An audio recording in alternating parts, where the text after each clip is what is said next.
মই আজি আলোচনা কৰিম ক্লাছ 7ৰ নতুন গণিতৰ ত্ৰিভুজ আৰু ইয়াৰ ধৰ্মৰ পাঠটোৰ অনুশীলনী 5A ৰ 6 নম্বৰ আৰু 7 নম্বৰ কুৱেশ্যনটো আলোচনা কৰিম। গতিকে ভিডিঅ'টো স্কিপ নকৰাকৈ সম্পূৰ্ণ ভিডিঅ'টো চাই লোৱা। কুৱেশ্যনটো দিয়া আছে এটা ত্ৰিভুজৰ এটা বহিৰ্কোণৰ মাপ 135 ডিগ্ৰী আৰু বহিৰ্কোণটোৰ বিপৰীত অন্তঃকোণ দুটাৰ মাপৰ অনুপাত 4:5। ত্ৰিভুজটোৰ তিনিটা অন্তঃকোণৰ মাপ উলিওৱা। প্ৰশ্নটোৰ সমাধান সহজ কৰি লোৱাৰ বাবে বহিৰ্কোণ থকাকৈ এটা ত্ৰিভুজ আঁকি লওঁ।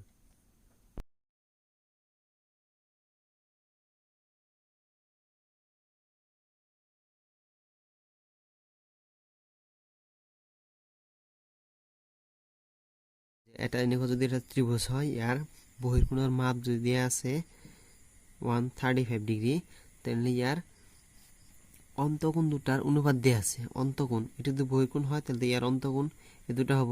এই দুটাৰ অনুপাত দিয়া আছে কিমান 4:5। সমাধান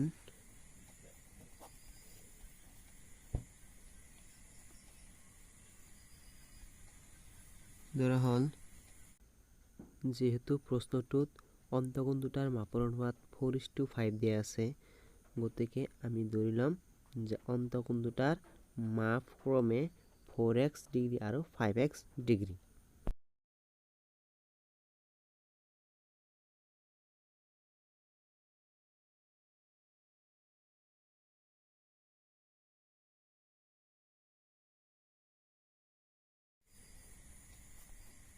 We know that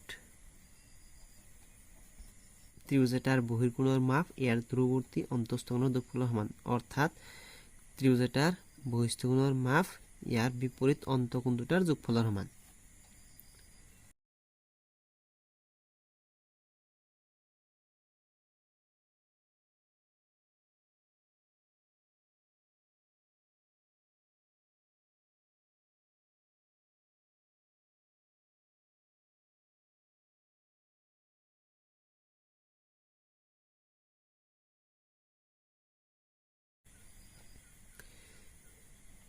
Therefore,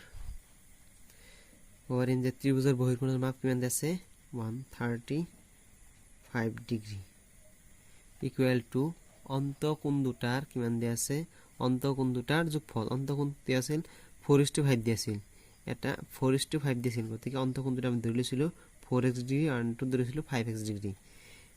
Therefore 4x plus 5x for 135 degree equal to 4x plus 5x equal to 9x. Therefore 9x equal to 135 degree. Therefore x equal to 135 degree divided by 9.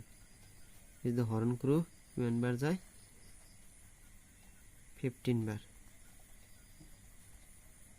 তাহলে কিমান হল x এর মান হল 15 degree. গতিকে অন্তঃকোণ দুটাৰ মাপ উলিয়াব পাৰিম। এতিয়া আমি লিখিম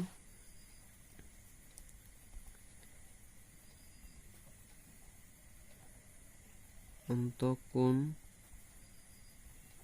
দুটাৰ মাপ ক্ৰমে কিমান হ'ব, এটা দিছিল 4x আনটো দিছিল 5x, যেটা আমি ধৰি লৈছিলোঁ কি এটা 4x আৰু আনটো 5x। ইয়াতে লিখিম 4x degree equal to 4 into 15 degree equal to হ'ব 60 ডিগ্ৰী আৰু আনটো হ'ব 5x degree 5 into 15 equal to 75 degree. গতিকে দুটা কোণ পালো। এতিয়া আমাক কৈছে ত্ৰিভুজৰ মূল কুৱেশ্যনটো আছিল যে ত্ৰিভুজটোৰ তিনিটা অন্তঃকোণৰ মাপৰ সমষ্টি। এটা আমি পালো 60 ডিগ্ৰী, ধৰিলো এইটো 60 ডিগ্ৰী আনটো 75 ডিগ্ৰী। তেনেহ'লে ত্ৰিভুজৰ দুটা কোণ পালো, এটা কোণ আমাক লাগে, এইটো কোণ লাগে। তেনেহ'লে আমি ত্ৰিভুজৰ এটা ধৰ্ম আছিল যে ত্ৰিভুজৰ তিনিটা অন্তকোণৰ মাপৰ সমষ্টি 180 ডিগ্ৰী। এইটো সূত্ৰ, সেইটো ধৰ্ম আমি এপ্লাই কৰিম। আকৌ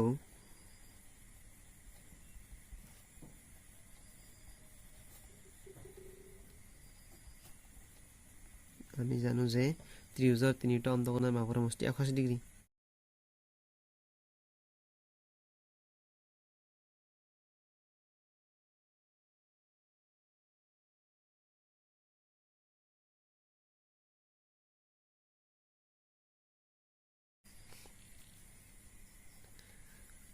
So এটা কোণ দিয়া আছিল কিমান? এটা কোণ পালো 60 and 75, 60 degree plus 75 degree and ধৰি ললো y equal to 180 ডিগ্ৰী, য'ত y হল ত্ৰিভুজটোৰ তৃতীয় কোণ।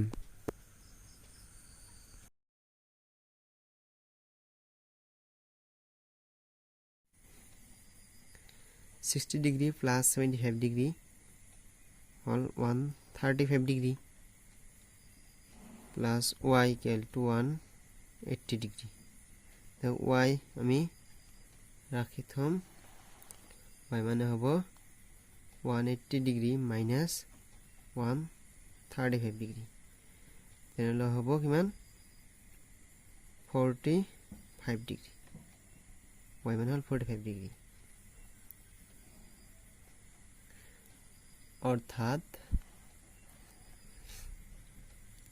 ত্ৰিভুজৰ তিনিটা অন্তকোণৰ মাপ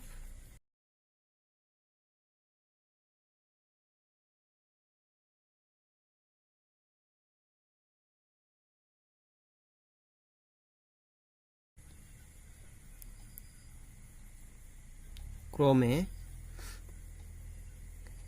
60 ডিগ্ৰী, 75 ডিগ্ৰী আৰু 45 ডিগ্ৰী। এখিনি হল এনসাৰ। কোশ্চেন নাম্বাৰ 7 যে এটা সমকোণী ত্ৰিভুজৰ সূক্ষ্মকোণ দুটাৰ এটাৰ মাপ 58 ডিগ্ৰী হলে আনটো সূক্ষ্মকোণৰ মাপ উলিওৱা। যদি কৈছে এটা সমকোণী ত্রিভুজ কৈছে, আমি জানো যে এটা সমকোণী ত্রিভুজ হলে কি হয় তাৰ এটা কোণ 90 ডিগ্ৰী হবই। গতিকে মই এটা সমকোণী ত্ৰিভুজ আঁকি লম।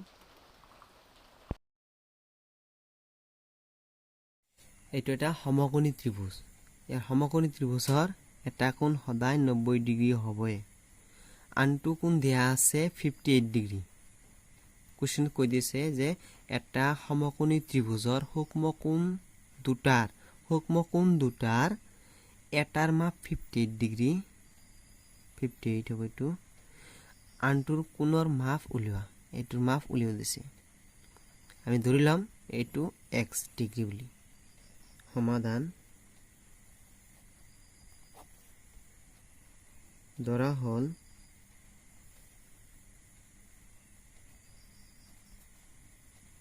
আনটো সূক্ষ্মকোণৰ মাপ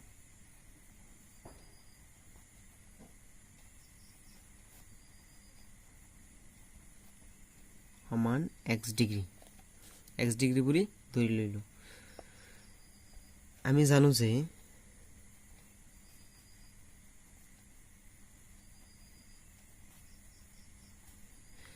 ত্ৰিভুজৰ তিনিটা অন্তকোণৰ মাপৰ সমষ্টি 180 ডিগ্ৰী।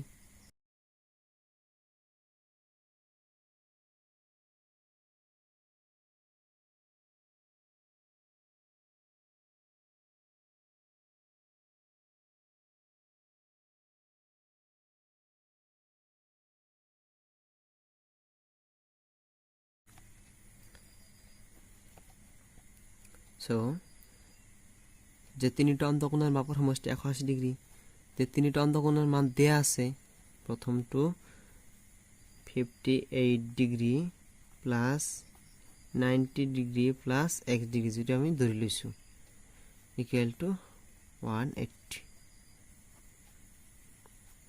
দুটা প্লাস করলে কিমান হ'ব 58 plus 90 equal to 148 degree plus x degree equal to 180 degree।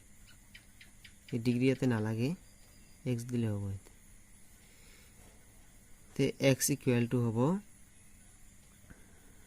180 degree minus 148 degree x equal to হ'ব 32 ডিগ্ৰী তেনেহ'লে হ'ল যে আনটো সূক্ষ্ম কোণৰ মাপ কিমান হ'ল 32 ডিগ্ৰী যে সমকোণী ত্ৰিভুজৰ এটা হ'ল 90 ডিগ্ৰী আনটো হ'ল 58 ডিগ্ৰী আনটো হ'ল 32 ডিগ্ৰী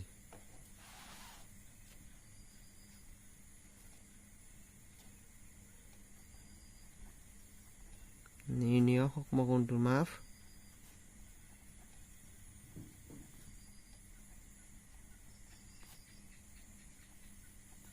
সমান 32 ডিগ্ৰী